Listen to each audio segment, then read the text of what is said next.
What if I told you there is a door in human history, but no one remembers who built it? There are stones older than the pyramids, carved with symbols no one fully understands. There are maps drawn before satellites, showing lands buried under ice. And there are ruins so old that they don't fit inside the timeline we were taught in school. Here is the real question. How can hunter-gatherers build monuments that require engineering knowledge? Why would an ancient site be buried deliberately, as if someone wanted to hide it? And what if Egypt was not the beginning, but only the survivor of something much older? History tells us civilization started around 5,000 years ago. But what if civilization started and ended long before that?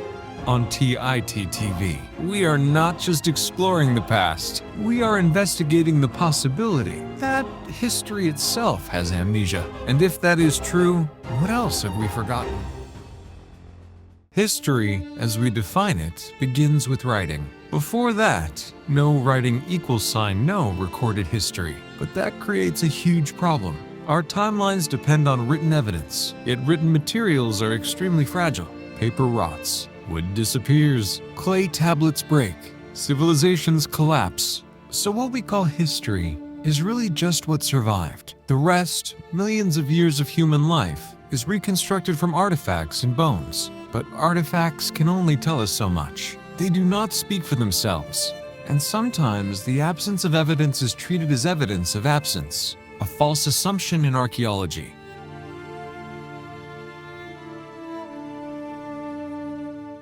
In southeastern Turkey, archaeologists discovered something extraordinary.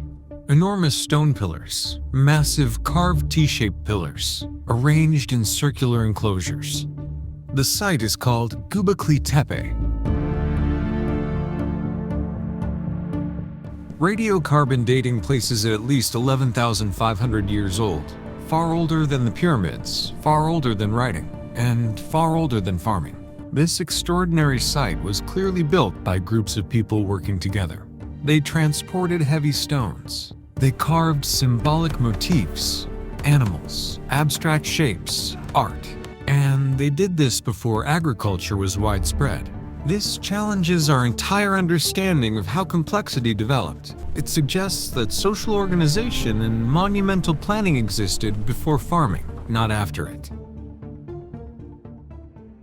To understand humanity's forgotten past, we must go underwater. During the last ice age, sea levels were much lower, exposing vast coastal plains. As the world warmed, glaciers melted and sea levels rose over 120 meters. Entire landscapes that would have been perfect for human settlement now lie beneath the ocean. Archaeologists have found submerged Stone Age settlements, evidence that early human communities existed where we cannot easily explore. So when we say there is no evidence, it may simply mean that the evidence is buried underwater and remains undiscovered.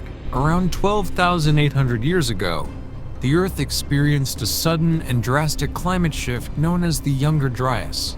During this period, temperatures dropped significantly within a short time span. Ecosystems changed. Large animals vanished. Such rapid change would have been devastating for any human society, especially one without long-term food storage or writing systems to pass survival knowledge forward. It is possible that if advanced social groups existed, they could have been wiped out by this catastrophic event. Without written records, their stories would vanish with them.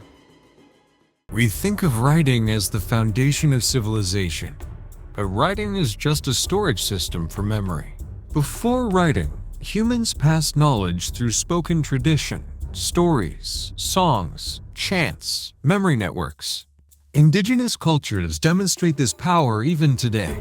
For example, Australian Aboriginal communities have oral histories that accurately preserve landscape changes over thousands of years, even though they had no written script. Polynesian navigators crossed vast expanses of ocean using star paths and memory alone, no written maps. This suggests that early humans could have maintained highly complex knowledge systems without ever writing a word. So what we define as civilized may be only a subset of how intelligent humans ever were. If complex social groups existed before writing, their daily life may not have resembled ours. They may not have had written laws, kings, or bureaucrats, formal cities, but they could have had ritual centers, community planning, specialized labor, collective knowledge, social cohesion on a large scale. Göbekli Tepe itself may have been a ceremonial hub, a place where people gathered from far distances, cooperated, and shared cultural life. This means ancient human society could have been complex without ever producing a script. And if those societies disappeared before writing emerged, their stories would have faded without trace. History, as we know it, is not the full story. It is the part that survived. Time erodes, climate shifts, oceans rise, memory fades. We study what remains. But what if an entire chapter of humanity existed before writing and was lost without ever writing a single word? If that is true, then our timeline, our belief about when civilization began, may just be the tip of a much older iceberg. And perhaps the most important chapter of history is the one we have not yet discovered. So the real question is not, did civilizations exist before history? The real question is, if they did, why don't we find their stories? And where might they still be hiding? If you enjoy watching documentaries like this, don't forget to subscribe.